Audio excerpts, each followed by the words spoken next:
Employing rhetorical purpose, taken from the Great Mirage by Verity Langan. Every hair stood on end, color left my face, heart pounding, hope suspend, lost without a trace.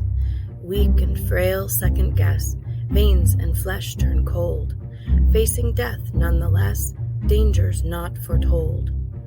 Deep within myself, I realized that I was, in fact, a woman, alone in the desert, and staring directly at a corpse. How could I be so foolish? No one knew where I was, or how to look for me.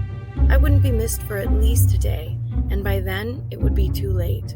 We would all be dead, just like whoever this is, or was. The desert is full of secrets. The above writing is an example of playing with words to set the tone. As Clark explains in chapter 45, the writer chooses words with care, and each reverberates with an alarming tone. Examine the language. Hairs on end, color leaving face, heart pounding, lost, weak and frail, cold flesh, facing death, lost without a trace, dangers, alone, foolish, too late, secrets. Like McFadden, I begin my short story with 3 elements, a symbolic number that represents the whole.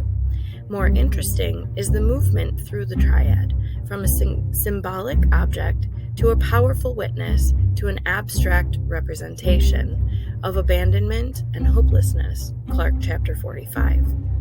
I repeat this zooming in and out to cause a disorienting feeling, adding to the sense of alarm.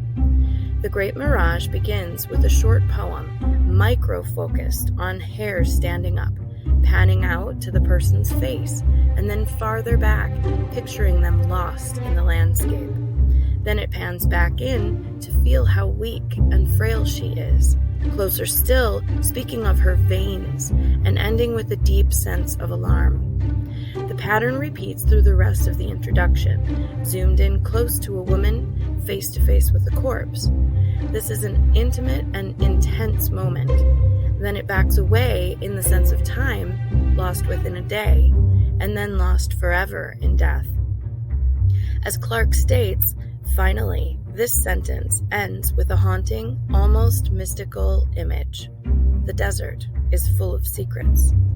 Another tool used here is appealing to the senses. Visuals with color leaving her face and hair standing on end. Touch with flesh turning cold and feeling weak. Sound with a pounding heart, as well as the meter and rhyme of the poem itself, appealing to a sense of sound, which is also discussed in chapter 45.